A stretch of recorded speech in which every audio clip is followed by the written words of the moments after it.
Good morning my dear student. आज lecture Hindi में है ओकरा का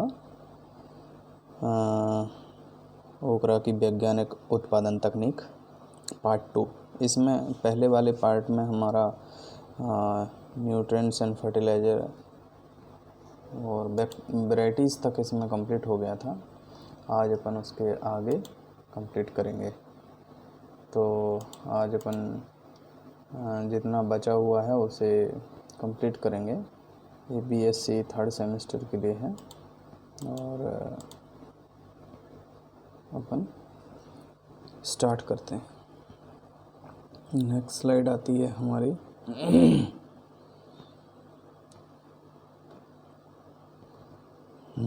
वैराइटीज़ तो हमारी कंप्लीट हो गई थी पहले वैराइटीज़। उसके बाद आती है हमारी कल्चरल कल्टीवेशन प्रैक्टिसेस। इसमें हमारा सबसे पहले जो आता है वो land preparation should be done with 2 to 3 प्लाइंग। मिट्टी की जुताई बहुत अच्छे से करना चाहिए हमें 2 से 3 बार। और well decomposed FIM 25 ton per hectare के हिसाब से लास्ट फ्लोइंग के टाइम उसको सॉइल में इनकॉर्पोरेट कर देते हैं for the decomposition of FIM in the soil. क्योंकि उसको डिकम्पोजिशन के लिए थोड़ा टाइम लगता है तो हम उसे सॉइल में मिक्स कर देते हैं प्लाइंग के टाइम पे। भिंडी की जो सोइंग करते हैं हम वो रिज्ड बेड पर करते हैं, जो कि बहुत अच्छी मानी जाती है। हैवी सॉइल में हैवी सोइंग सॉइल में should be done in rigid. जो हैवी सॉइल्स होती हैं उनमें रिज्ड बेड पर की जाती है हमारी सोइंग। और application of manures like Neem cake, poultry manure improve the plant growth and yield of crops. इसके टाइम पर हम सबसे अच्छा जो प्रिकॉशंस है वो पोल्ट्री मैन्योर्स का न्यूट्रिशन सोर्स है, फर्टिलाइज़र न्यूट्रिएंट सोर्स है फर्टिलाइज़र का, जो कि पोल्ट्री मैन्योर्स में और नीम केक का यूज़ किया जाता है। पोल्ट्री मैन्योर्स और नीम केक का यूज़ किया जाता है for the better growth and developments के लिए प्लांट्स की। So it's very importance to harvesting and very good for the practices in the incorporation of the soil and showing methods okra gives to little success in transplantings and the seeds is shown directly in the soil by the seed drill and hand dibbling and behind to the tau. ओकरा की जो seed sowing है वो हम direct seed sowing भी कर सकते हैं या फिर सीड ड्रिल से कर सकते हैं। सीड ड्रिल से कोई भी हम ओकरा सीड ड्रिल यूज कर सकते हैं सीड ड्रिलिंग के लिए। और हैंड डिबलिंग का मतलब ये होता है कि हाथ से हम गड्ढे बनाते हैं खुरपी से, या डिबलर जो एक आता है, डिबलर एक अलग टाइप का एक मतलब इंस्ट्रूमेंट होता है छोटा सा, जिससे हम सॉइल में गड्ढा करते हैं और उसमें सॉइल में उस गड्ढे में हम सीड को डाल देते हैं, उसे डिबलिंग बोलते हैं। ये मोस्टली हमारे ग्रासेस वगैरह है उसको प्लांटिंग करने में काम आता है, तो उसके हिसाब से हमें उसका यूज़ करना चाहिए।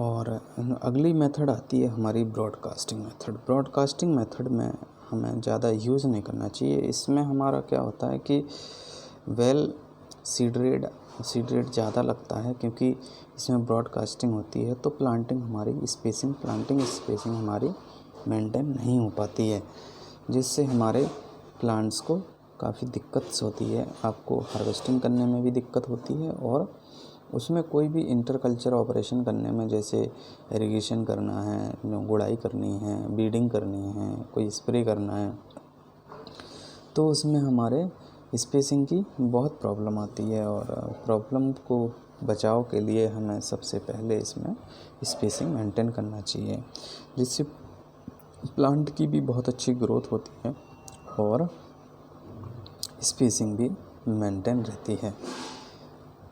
इसके बाद आता है हमारा सोइंग टाइम। जून एंड में हम इसकी सोइंग कर सकते हैं फॉर खरीफ सीजन के लिए, और फरवरी एंड में कर सकते हैं, अर्ली मार्च में कर सकते हैं स्प्रिंग समर के लिए। तो ये हमारे जो सोइंग टाइम है ये डिपेंड करती है आपके सीजन पर और वैरायटी पर। साउथ इंडिया में अराउंड द ईयर इसकी प्रोडक्शन किया जाता है। विंटर सीजन को छोड़ देते हैं हमारे इसमें, कहाँ पे, नॉर्थ इंडिया में। Winter crop will November sowing also भी टेकन कर सकते हैं। नवंबर में इसकी सोइंग कर सकते हैं अगर किसी को विंटर सोइंग लेना है तो। नॉर्थ इंडिया में और हिल्स में हम अप्रैल से जून में इसकी सोइंग कर सकते हैं, जो कि बहुत अच्छी मानी जाती है। While in eastern and western India में समर क्रॉप सोइंग करते हैं हम जनवरी टू फरवरी में, और वेस्ट बंगाल में सोइंग जो की जाती है वो फरवरी से जून तक कभी भी कंटिन्यूसली कर सकते हैं। तो ये हुआ सोइंग टाइम। सोइंग टाइम को हम क्षेत्र के हिसाब से, एरिया के हिसाब से, मौसम के हिसाब से, वेजिटेबल की जो वैराइटीज़ है, वैरायटी किस्म के हिसाब से हम उसे क्लासिफाई करते हैं। तो इन चीज़ों का विशेष ध्यान रखा जाता है। तो उसके हिसाब से हमें उसकी सोइंग की जाती है। हम स्पेसिंग की बात करें तो और सीड रेट की बात करें तो प्लांटिंग डिस्टेंस जो होता है रो इनटू प्लांट का, वो 16 to 30 सेंटीमीटर रिकमेंडेड डोज है। ब्रांचिंग टाइप की जो वैरायटी होती हैं, ब्रांचिंग टाइप मतलब स्प्रेडिंग टाइप की वैरायटी। स्प्रेडिंग में जो ज़्यादा से ज़्यादा ब्रांचें जनरेट करती हो, फॉर्मेशन करता है प्लांट, उसके लिए हमारा 60 to 30 सेंटीमीटर रिकमेंडेड ब्रांचेस हैं। रोबस्ट टाइप की जो वैराइटीज़ होती हैं, जो स्मॉल टाइप की वैरायटी हैं, जो नॉन ब्रांचिंग टाइप की वैरायटी होती हैं, उनको हम 45 into 30 सेंटीमीटर पर प्लांटिंग करते हैं, और इससे हमें प्लांटिंग मेंटेन होती है। ये जो during the summer season the lack plant growth spacing cap 45 into 30 centimetre laps. Summer season में इसमें ग्रोथ बहुत कम होती है क्योंकि इसकी वेल ग्रोथ नहीं होती है, और इसलिए हम इस सीज़न में इसकी 45 into 30 सेंटीमीटर स्पेसिंग रख सकते हैं। Harvesting smaller fruits for fresh market export group of 2 to 3 row at 20 centimetre distance keeping 60 centimetre. दो फ्रेश मार्केट के लिए हमें, एक्सपोर्ट के लिए हमें 2 से 3 रो में हमें इसकी प्लांटिंग करना चाहिए, और 20 सेंटीमीटर इसकी डिस्टेंस रखना चाहिए हमें, और keeping the 2 distance for 60 centimetre for the 2 और 3 रोज डिफरेंस। जो दो रो का डिस्टेंस होता है वो 60 सेंटीमीटर रखा जाता है। सीड रेट 18 से 22 kg per hectare for spring summer season के लिए यूज किया जाता है, और 8 से 10 kg रेनी यानी कि खरीफ सीजन के लिए यूज किया जाता है। ये जो बीज है, ये सीड की मात्रा है, ये पर हेक्टेयर के लिए सफिशिएंट मानी जाती है। स्पेसिंग मेंटेन करने के लिए आपको डिस्टेंस का पालन करना होगा। सीड ड्रिल से बुवाई कर रहे हैं तो डिस्टेंस का पालन आपको देखना पड़ेगा, और अगर डिबलर से प्लांटिंग सीडलिंग कर रहे हैं तो सीड सोइंग कर रहे हैं तो स्पेसिंग के हिसाब से डिबलर यूज़ करना चाहिए, जिससे हमारे इतने सीड का यूज हो जाता है, सफिशिएंट माना जाता है। ओकरा के उत्पादन के लिए मैन्योर और फर्टिलाइज़र की भी आवश्यकता होती है, जिसमें हमें 20 से 25 क्विंटल 25 टन 20 से 25 टन पर हेक्टेयर के हिसाब से FIM को सॉइल में इनकॉर्पोरेट किया जाता है। और जनरली हम जो नाइट्रोजन देते हैं पूरे क्रॉप के कल्टीवेशन के लिए वो 100 kg नाइट्रोजन है, 60 kg फास्फोरस है और 50 kg पोटास है। तो ये हमारा रिकमेंडेड डोज हुआ ऑप्टिमम यील्ड के लिए। ऑप्टिमम यील्ड का उत्पादन अगर लेना है तो इस फर्टिलाइज़र और न्यूट्रिएंट्स के बैलेंस को सॉइल में बनाए रखना होगा, जिससे उसे न्यूट्रिएंट्स की प्राप्ति होगी और वो अच्छे से ग्रोथ करेगा। नाइट्रोजन का हाफ डोज हम और फुल डोज नाइट्रोजन का हाफ डोज और फुल डोज फास्फोरस और पोटास का हम टाइमिंग ऑफ प्लांटिंग के टाइम पर इनकॉर्पोरेट सॉइल में कर देते हैं, और बचे हुए नाइट्रोजन को हम आफ्टर 30 डेज़ बाद देते हैं जब हम अर्थिंग अप करते हैं। अर्थिंग अप हम जो उस में करते हैं जहाँ पर ब्रॉडकास्टिंग से आपने सीड सोइंग किया हुआ है और प्लांटिंग डिस्टेंस बहुत ज़्यादा नहीं है, कम डिस्टेंस है, स्पेसिंग कम है, तो हम स्पेसिंग को मेंटेन करने के लिए हम अर्थिंग अप करते हैं। उस टाइम पर अर्थिंग अप करने के बाद हम बचे हुए नाइट्रोजन को यूज कर देते हैं, जो कि 30 डेज़ बाद ये प्रक्रिया अपनाई जाती है, जो कि बहुत अच्छी मानी जाती है। यही टाइम इसका होता है जिसमें हम बीडिंग कर सकते हैं, अर्थिंग अप कर सकते हैं। बीडिंग के साथ साथ अर्थिंग अप हमें 30 दिन में करना चाहिए, जो कि सक्सेसफुल एक अच्छे भिंडी के उत्पादन के लिए अच्छी मानी जाती है। अब बात करते हैं हम एरीगेशन की। सिंचाई की क्या पोजीशन होना चाहिए, कितने दिन में देना चाहिए, वो ध्यान रखना चाहिए हमें। एरीगेशन फ्रिक्वेंटली भिंडी में वेरीज फ्रॉम द सीजन और टाइप के हिसाब से रिकमेंडेड है। जैसे सीजन में, समर सीजन में अलग होती है, और सॉइल अगर हार्ड है तो ज़्यादा लगती है, मतलब हैवी सॉइल है तो कम एरीगेशन की ज़रूरत है, लाइट सॉइल है तो ज़्यादा एरीगेशन की ज़रूरत है। बट लाइट एरीगेशन हमें देते रहना चाहिए सीड सोइंग के जस्ट बाद फॉर द गुड जर्मिनेशन। इसमें हमें एरीगेशन देना चाहिए 4 से 5 दिन के इंटरवल पर। समर सीजन में हमें एरीगेशन देते रहना चाहिए। इससे हमारी moisture stress fruit setting stage reduce to the quality fresh fruit quality of the yield.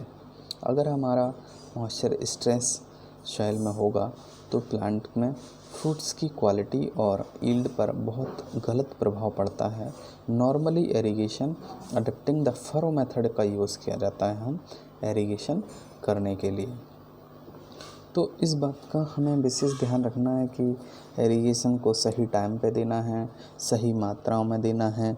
और अगर हम इसमें मॉइस्चर स्ट्रेस अगर आ जाता है, पानी की कमी अगर सॉइल में हो जाती है, तो फल के जो क्वालिटी है ओकरा की और जो उत्पादन है वो कम हो जाता है, जिससे किसान भाइयों को नुकसान होने की उम्मीद है।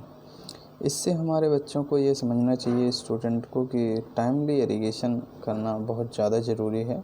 और सबसे अच्छा है कि टाइमली इरिगेशन के साथ आपके ड्रेनेज की व्यवस्था भी बहुत अच्छी होना चाहिए। अगर ड्रेनेज की व्यवस्था नहीं होगी तो पानी भर जाएगा और प्लांट को रूट गलन, सड़न गलन वाली बीमारियां हो जाती हैं, जिससे प्लांट को नुकसान हो सकता है, जिससे हमारे किसान भाइयों को और स्टूडेंट को अपने रिसर्च एरिया में नुकसान झेलना पड़ सकता है। इसमें हमें विशेष ध्यान रखना चाहिए बीड कंट्रोल का। बीड कंट्रोल एरीगेशन अगर आप फ्रिक्वेंटली कर रहे हैं तो ऑब्वियसली आपको बीड भी मिलेंगे। तो बीड के लिए हमें सबसे पहले क्या करना चाहिए कि फर्स्ट बीडिंग जो स्टार्ट हो जाती है वो ड्यूरिंग द 20 से 25 दिन के बाद हमें फर्स्ट प्लांट बीडिंग कर देना चाहिए। और टोटल जो बीडिंग की जो संख्या है वो 3 से 4 बीडिंग की ज़रूरत होती है ओकरा में। The first beading is done when the seedling are 2 weeks old and beadings are done interval of the 25 days। जो 3 से 4 बीडिंग्स की बात हो रही है वो 25 दिन के इंटरवल में कर देना चाहिए। पहला 25 दिन, फिर 50 दिन, 75 दिन, फिर 100 दिन में। उस टाइप से 25 दिन के इंटरवल में हमें बीडिंग करना चाहिए। प्री इमरजेंस एप्लीकेशन का भी यूज कर सकते हैं हम, जैसे वैसलीन है जो बीडीसाइड का काम करता है। बीडीसाइड ही होता है ये, 1.5 kg पर हेक्टेयर के हिसाब से सफिशेंट माना जाता है। स्टम्प का भी यूज करते हैं हम। स्टम्प में हमें 0.75 kg पर हेक्टेयर के हिसाब से हमें यूज करना चाहिए। तो वीड का भी हम यूज कर सकते हैं, वीडिसाइड्स का भी यूज कर सकते हैं, जो कि इफ़ेक्टिवली कंट्रोल है। हैंड बीडिंग हमें विशेष ध्यान रखना चाहिए, 20 से 25 दिन बाद ही करना चाहिए, स्टार्ट कर देना चाहिए, जो वेरी इफ़ेक्टिवली ग्रोथ पर बहुत अच्छा असर छोड़ता है। इसके बाद हमारा आता है डिजीज़ कंट्रोल। डिजीज़ में जो सबसे ज़्यादा इफ़ेक्टेड हो रहा है वो होता है हमारा बीमारी होती है हमारी yellow wine mosaic. Yellow wine mosaic एक पीली पत्तेदार छत्तेदार बीमारी होती है, जिससे हमारी पत्तियां भिंडी की पीली पीली पड़ जाती हैं और डिजीज़ से इन्फेक्टेड हो जाती हैं। Yellow vines closing island green twins of हरी हरी कलर की ग्रीन्स और पीले पीले हो जाती हैं। इससे जो हमारी फसल का जो उत्पादन है और लॉस है यील्ड का, वो 80 से 90% तक हो सकता है। अगर किसी खेत में 100 किलो भिंडी हो रही है किसी पर्टिकुलर पर यूनिट एरिया में, तो वो 90 किलो तक नुकसान हो सकता है। तो आप जान सकते हैं कि कितना भयानक ये बीमारी है, जो कि पूरे खेत को ही ख़त्म कर देती है। इसके बचाव के लिए हमें सबसे पहले जो करना चाहिए वो रेजिस्टेंट वैरायटी का यूज़ करना चाहिए। और अगर रेजिस्टेंट वैरायटी नहीं है तो आप कुछ केमिकल से उनका स्प्रे करके बचाव कर सकते हैं। इसकी जो ट्रांसमिशन है वो ट्रांसमिट होती है वाइट फ्लाई से। तो इस बीमारी को अगर कंट्रोल करना है तो सबसे पहले हमें वाइट फ्लाई को कंट्रोल करना पड़ेगा। तो वाइट फ्लाई का जो कंट्रोल जैसे होगा वैसे ये बीमारी कंप्लीट कंट्रोल हो जाएगी। इसका जो कंट्रोल है वाइट फ्लाई का वो डाइमेथोएट से हम कर सकते हैं। 0.5% का हम 0.05% का हम स्प्रे कर सकते हैं। और मिथाइल का भी यूज कर सकते हैं 0.2% का। एंड इसका जो हम स्प्रे करते हैं वो 10 डेज़ के इंटरवल पर फॉलोड बाई 1 से 2 स्प्रे कर देना चाहिए। मिनरल ऑयल का भी यूज कर सकते हैं हम 2% का घोल बनाकर हम इसमें स्प्रे कर सकते हैं। एप्लाई कार्बोफ्यूरॉन का भी यूज कर सकते हैं 1 kg पर हेक्टेयर के हिसाब से at the time of sowing and roguing discussed plants and use to resistant variety. ये जो वैरायटीज़ हैं, इसके बाद अगर आपको रेजिस्टेंट वैरायटी चाहिए तो अर्का अनामिका वैरायटी है, अनका अभय है। इन वैरायटी का इस्तेमाल इसके लिए हम कर सकते हैं transmitted yellow wine mosaic virus के कंट्रोल के लिए। क्योंकि ये रेजिस्टेंट वैरायटी है तो इसमें बीमारी लगती नहीं है, तो हम इनका भी चुनाव कर सकते हैं। इसके बाद आते हैं हम ये बीमारी पर, जो यही है बीमारी येलो वाइन मोजेक में देख रहे हैं आप पीली पीली पत्तियां पड़ जाती हैं। नीचे वाली देख रहे हैं आप फ्रेश दिख रही हैं ग्रीन टाइप, और ये येलो टाइप्स हैं। जो इफेक्टेड लीव्स होती है वो येलो वाइन मोजेक की ये ग्रीन टाइप की लीव्स से येलो लीफ में बदल जाती है और सूखने लगती है पत्तियाँ। इसके बाद हम आते हैं लीफ कर्ल। ये भी जो वायरस होता है वो जो फैलता है वो वाइट फ्लाई से ही फैलता है इसका वायरस। तो इसके कंट्रोल के लिए इससे भी हमारे जो कर्लिंग में क्या होता है कि लीफ मुड़ी हुई हो जाती हैं, मुड़ जाती हैं ऊपर की तरफ, और इससे जो लीव्स होती हैं वो वैसी मुड़ी हुई हो जाती हैं, मुड़ती जाती हैं, जिससे हमारे फोटोसिंथेसिस करने में परेशानी होती है प्लांट्स को। तो उससे प्लांट्स की डेथ हो जाती है, फिर लास्ट में जाके वो प्लांट सूख जाता है। और इसका अगर कंट्रोल करना है तो इसके कंट्रोल के लिए भी हम स्प्रे करते हैं डाइमेथोएट्स का, क्योंकि ये भी वाइट फ्लाई से फैलता है। तो हमें जो भी एजेंसी होती है जिससे हमारे वायरल इन्फेक्शन होते हैं वो कंट्रोल करना पड़ता है उस एजेंसी को। अगर हमें एजेंसी कंट्रोल कर ली तो वायरल का इन्फेक्शन नहीं होगा और वो ट्रांसमिट होना बंद हो जाएगा। तो उसके बाद हमारे डाइमेथोएट का यूज़ कर सकते हैं 0.05% का हम स्प्रे कर सकते हैं 10 डेज़ के इंटरवल में। इन्फेक्टेड प्लांट में राउंड पर हम यूज़ कर सकते हैं। ये हमारे प्लांट्स के लिए बहुत ही इफ़ेक्टिव होते हैं, जो कि इंसेक्टिसाइड का यूज़ करके हम वाइट फ्लाई को कंट्रोल कर सकते हैं और लीफ कर्ल का कंट्रोल हम कर सकते हैं। अदरवाइज़ कोई ऑप्शन नहीं है, या फिर रेजिस्टेंट वैरायटी का यूज़ किया जा सकता है।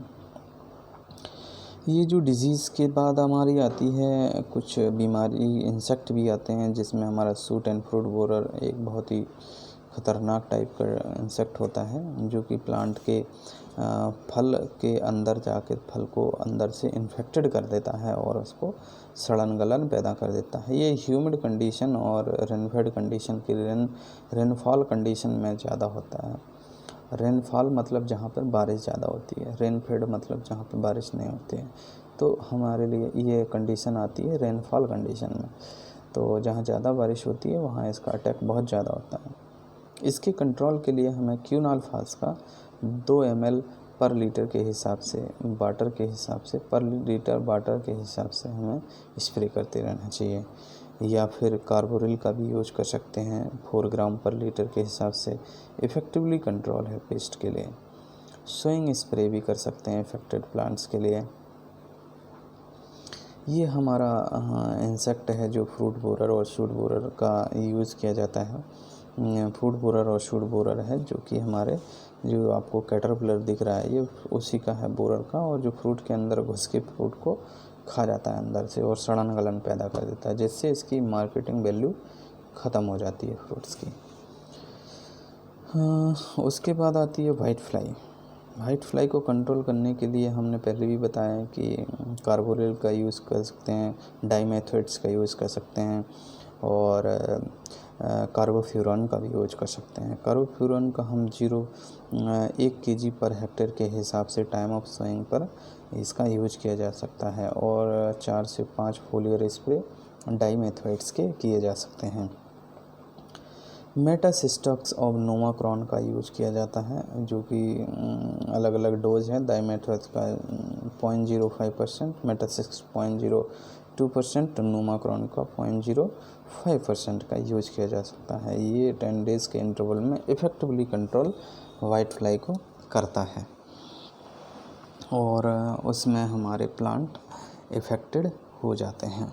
तो कंट्रोल करने के लिए हमें इन इंसेक्टिसाइड का यूज करना चाहिए। उसके बाद आते हैं हम ये देखते हैं वाइट फ्लाई है। ये वाइट फ्लाई को आप देख सकते हैं, वाइट लीफ के ऊपर सरफेस पर बैठे हुए हैं, और यही वाइट फ्लाई होती है। उसके बाद आते हैं हम हार्वेस्टिंग में। हार्वेस्टिंग में हम क्या करना चाहिए कि सबसे पहले तो हमें हार्वेस्टिंग में early harvesting gives to lower yield of tender fruits and short age less shelf life. ये हार्वेस्टिंग के कुछ करेक्टर्स हैं। अर्ली अगर हार्वेस्टिंग करनी है तो कम यील्ड मिलेगी, और टेंडर फ्रूट्स भी मिलेंगे, लेकिन शॉर्टर इसकी सेल्फ लाइफ होती है। ये बहुत कम दिन के लिए स्टोर कर सकते हैं। Generally harvesting every alternate days पर एडवाइजेबल है, जो कि आपको अल्टरनेट डे पे करना चाहिए। A cheap hand gloves and cloth bags should be use to protect and finger का यूज़ किया जाता है। Yield of okra depend on the varieties and climatic conditions and season of okra cultivation. इसमें हमारा use किया जाता है। In summer season crops gives to 60 to 70 quintal per hectare इसका उत्पादन होता है समर सीजन में, और रेनी सीजन में जो इसका उत्पादन होता है वो 100 से 120 क्विंटल पर हेक्टेयर है। तो ये इसका बेसिकली डिफरेंस है, जो कि सीजन के हिसाब से और वैरायटी के हिसाब से मिलता है। यील्ड के उत्पादन में ओकरा का अलग अलग उत्पादन का रेंज होता है। Okay, thank you very much. अगर आपकी किसी भी टाइप की कोई भी क्वेरी है तो आप वो लोग क्वेरी कर सकते हैं, कमेंट बॉक्स में जाके कर सकते हैं, वहाँ पे कमेंट कर सकते हैं, और अपने जो भी डिटेल्स है वो आप मांग सकते हैं। कहीं पर भी मेल भी कर सकते हैं, फ़ोन पर भी बात कर सकते हैं। किसी भी टाइप की कोई क्वेरी है तो आप चैट बॉक्स में आके भी कमेंट कर सकते हैं। और अगर आपको डिटेल में पढ़ना है और अच्छे से पढ़ना है और मटेरियल चाहिए आपको, तो इन बुक्स को भी रेफ़र कर सकते हैं। यहाँ से हम भी डाटा लेते हैं। तो ये ICAR की बुक्स हैं जो कंपटीशन एग्ज़ाम में बहुत अच्छे से आती हैं। तो आप फ्रूट की जो साइज़ होती है वो मोस्टली फ्रूट की साइज़ या जो भी इम्पोर्टेंस बुक्स होते हैं उनमें जो भी अच्छे बुक्स होते हैं उन्हीं से ICAR के एग्ज़ाम्स और कॉम्पिटिटिव एग्ज़ाम क्वालिफाई किए जाते हैं।